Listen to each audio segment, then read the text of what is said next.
Hello friends, आप लोग के एग्ज़ाम पास आने वाले हैं और जल्दी जल्दी आप लोगों को प्रिपरेशन करनी है। तो मैं आप लोगों को विटामिन्स के बारे में बता रही थी। तो विटामिन्स आज कंप्लीट कर देती हूँ। विटामिन सी जो रह गया था, इससे पहले की जो वीडियो है उसमें विटामिन ए डी ई के, विटामिन बी कॉम्प्लेक्स जिसमें कि B1 B2 B3 और B5 B6 B7 B9 और B12 के बारे में हमने बात की थी। अब सबसे लास्ट विटामिन है जल में घुलनशील vitamin C. Vitamin B complex होता है और विटामिन सी होता है जो कि जल में घुलनशील होता है।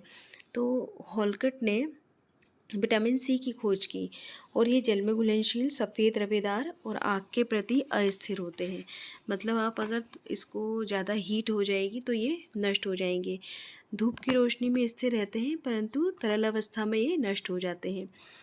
तो ये सबसे ज़्यादा वनस्पति जगत में होते हैं, मतलब एनिमल प्रोडक्ट में बहुत कम मात्रा में पाए जाते हैं, नहीं पाए जाते। लेकिन जो प्लांट प्रोडक्ट हैं जैसे कि संतरा है, नींबू है, आंवला है, हरे पत्तेदार सब्जियां हैं, उसमें सबसे ज़्यादा पाए जाते हैं। ठीक है। तो ये एक तो एंटीऑक्सीडेंट होता है और इसका दूसरा नाम होता है एस्कॉर्बिक एसिड, लिखा भी हुआ है। और एस्कॉर्बिक एसिड इसे बोलते हैं। अगर इसमें पूछा जाता है क्वेश्चन कि विटामिन सी का दूसरा नाम क्या है, तो एस्कॉर्बिक एसिड है। क्या क्या फंक्शन है इसमें कि ये सबसे पहले कोलेजन का निर्माण करता है, जो कोलेजन तथा इंट्रासेलुलर सीमेंट की तरह एक कार्य करता है और कोशिका की भित्ति को स्वस्थ रखता है। घाव भरने में सहायक होता है, आयरन के एब्जॉर्प्शन में मदद करता है। मतलब ये है कि अगर हम आयरन ले लें, मतलब पालक खा लें, पालक में आयरन होता है, लेकिन अगर विटामिन सी नहीं लिया तो पालक का आयरन एब्जॉर्ब नहीं होगा। तो ये एब्जॉर्प्शन के लिए बहुत इम्पोर्टेंट है। ठीक है। और फेरिक आयरन को फेरस आयरन में बदलने की क्षमता रखता है, जिससे कि एब्जॉर्प्शन आसानी से हो जाता है। इसे एंटी इन्फेक्टिव विटामिन भी कहा जाता है और हीमोग्लोबिन का निर्माण करता है। अस्थियों दांतों के निर्माण में सहायक होता है, घाव भरने में सहायक होता है और ये एपिनेफ्रिन हार्मोन के निर्माण में भी, एड्रिनल से निकलने वाले जो हार्मोन होता है उसमें भी सहायक है। इसके अलावा इंसुलिन हार्मोन की मात्रा बढ़ाने में भी सहयोग देता है। रोग प्रतिरोधक क्षमता को भी ये बढ़ावा देता है। तो विटामिन सी कितना इम्पोर्टेंट है, मतलब सबसे ज़्यादा ये मसूड़ों दांतों के लिए बहुत इम्पोर्टेंट है और इन्फेक्शन से बचाता है। कोई भी अगर बीमारी होगी तो ये अगर विटामिन सी ले लें तो बहुत जल्दी घाव भरते हैं, बहुत जल्दी इन्फेक्शन ख़त्म होता है। तो डेफी किस किस में पाया जाता है, कौन कौन से स्रोत हैं, जितने भी खट्टे फल होंगे जैसे कि संतरा है, नींबू है, अंगूर है, स्ट्रॉबेरी है, कीवी है, ब्रोकली है, शिमला मिर्ची है, आलू है, टमाटर है, हरी मिर्ची, इन सब में क्या पाया जाता है, विटामिन सी भरपूर मात्रा में पाया जाता है। इसकी कमी के लक्षण क्या होते हैं, विटामिन सी की कमी से स्कर्वी नामक बीमारी हो जाती है, जिसमें कि थकान होती है, कमज़ोरी होती है, मसूड़ों से खून आना, घाव भरने में देरी होना। विटामिन सी कमी से बचने के लिए पर्याप्त मात्रा में विटामिन सी युक्त भोजन करना चाहिए। तो कौन कौन सी स्कर्वी होती है, एक तो होती है इन्फेंटाइल स्कर्वी, तो इसमें कि गंभीर कमी, जिसमें कि 6 से 12 माह की उम्र में स्कर्वी होती है। तो जैसे अपर्याप्त विटामिन सी लिए तो संक्रमण हो सकता है, बार बार इन्फेक्शन होने के चांसेस है, बुखार हो सकता है। तो ये स्कर्वी के लक्षण हैं, जिसमें कि जांघों में दर्द, टांगों में दर्द, वजन में कमी, बुखार, दस्त, उल्टी, मसूड़ों में सूजन और रक्तस्राव, हड्डियों में कैल्शियम नहीं जम पाता, बोन्स कमज़ोर हो जाती हैं, सांसें छोटी और तेज़ हो जाती हैं, ऐंठन हो जाती है। इस तरीके से ये कौन सी होती है, इन्फेंटाइल स्कर्वी। एडल्ट स्कर्वी में जैसे मसूड़े फूलना, संक्रमण होना, टांगे कमज़ोर होना, त्वचा के नीचे रक्तस्राव, दांत पीले और ढीले होना, मसूड़े से खून आना, पायरिया जिसे कहते हैं, पायरिया की शिकायत भी हो सकती है। तो ये ज़रूरी है कि हमें सही मात्रा में विटामिन सी लेना चाहिए। और इसका मेटाबॉलिज्म भी जो होता है वो छोटी आंतों में ही होता है, बहुत जल्दी हो जाता है और इसको रोज़ लेना ज़रूरी होता है। क्यों? क्योंकि ये इतना स्टोर नहीं हो पाता और इसमें टिश्यू और ऑर्गन्स में चला जाता है, लीवर में ही पहुंचता है।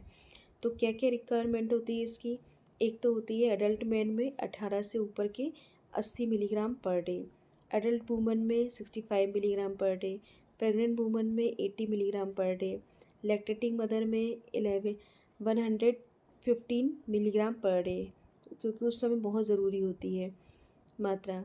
इन्फेंट में 0 से 6 मंथ में 20, 6 से 12 मंथ में 30, और चिल्ड्रन में 1 से 3 ईयर्स के 30, 4 to 6 ईयर्स को 35, और 7 to 9 ईयर्स को 45। बॉयज़ में 10 to 12 में 55, गर्ल्स में 10 to 12 50, बॉयज़ में 13 to 15 70, गर्ल्स में 13 to 15 65, बॉयज़ में 16 to 18 85, और गर्ल्स में 16 to 18 70। इस तरह से विटामिन सी की मात्रा मिलीग्राम पर डे लिया जाना चाहिए, ताकि मनुष्य का शरीर स्वस्थ रह सके और वो सभी रोगों से, इन्फेक्शन या बार बार इन्फेक्शन से होने वाले चांसेस से बच सके। तो विटामिन बी कॉम्प्लेक्स और विटामिन्स हमारे लिए कितने ज़रूरी होते हैं। अब हम बात करते हैं कि एंटीऑक्सीडेंट क्या होते हैं और इनका उपयोग क्या होता है।